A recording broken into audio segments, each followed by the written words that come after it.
let's go to the South, Atlanta. Matt Ryan's the QB 15. Obviously, no Julio. We have Calvin Ridley at wide receiver 6. You like that there over Jefferson, behind Metcalf? Is that where you're and ahead of Brown? Is that where you're kind of thinking for Ridley, or you have a different? I'm the biggest Calvin Ridley fan, so obviously I'm biting there. But it was so much more fun this time last year, getting him wide receiver 18, betting on him 90-1 to lead the league in receiving yards. So now the cat's out of the bag. He's where he should be now. He's he's going to be the number 1 receiver with Julio gone. So can't hate taking him there. But he is coming off a minor foot surgery, so just something worth monitoring during training camp to make sure that he's going to be 100% entering the season. But yeah, you can't go wrong with Ridley. I think the sky's the limit with him, especially with Julio out of the offense. So love Ridley. Ridley or DK? I would go DK, honestly. I would lean DK there. Yeah, probably just a little more durable, like you said, with the foot injury. Yeah. All right. Mike Davis, RB28. Can he be a every week RB, fantasy RB2, or even, he had a lot of RB1 weeks taking over from McCaffrey last year. They have Javian Hawkins, the rookie, probably behind him on the depth chart, but it's a new regime. We have the man, Arthur Smith, the head coach for the Falcons, who essentially is responsible for Derrick Henry turning into what he is. So, I mean, there has to be some upside for Davis in this offense if he's the feature back, right? Absolutely. And the only way he doesn't hit this ADP of running back 28, which is ridiculous, is due to injury, which every back deals with that downside. Or they bring in a vet before week 1, like bring back Todd Gurley or Le'Veon Bell or Adrian Peterson. So I think that's the only concern I have. So if you don't think that's going to happen, just hammer away at RB 28. I think he's a lock there. He doesn't have anybody behind him I'm worried about that would potentially take over. Like Cordell Patterson might be the main backup, or Quadriolis, and you even mentioned Javion Hawkins. None of those guys scare me to take over. I think he looked good enough last year where we can trust him to hold off those guys. The only concern is if they bring in a vet. So right now, I'm just loading up at this ADP. If I told you that 3 years ago that out of Todd Gurley, Le'Veon Bell, and Adrian Peterson, that Adrian Peterson might be the best running back of that bunch in 2021. 100-1 odds. I would have given 100-1 odds.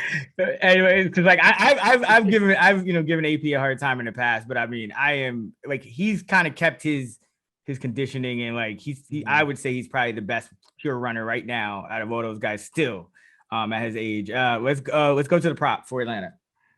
Let's see. The prop is Kyle Pitts, total receiving yards this year. I got it at 780.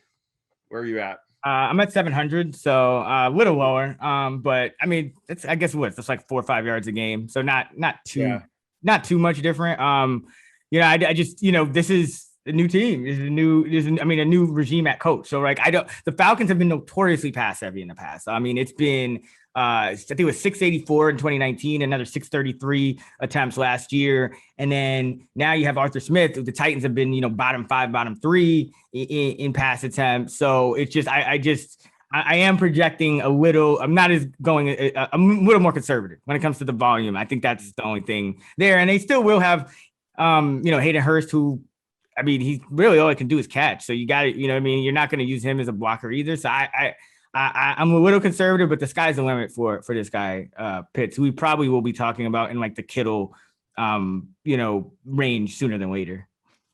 Yeah. So, I mean, when it comes to tight ends, it's always tough to project them as a rookie. It usually takes a tight end, 2 to even 3 years sometimes to hit. So I think people are definitely being maybe too optimistic. I think you'd agree that he's one of the most talented tight ends we've ever seen. But how do you factor into historical, trends for a rookie tight end entering the league, and where does he fit on that curve? Is that part of your process when it comes to definitely because seems low. So yeah.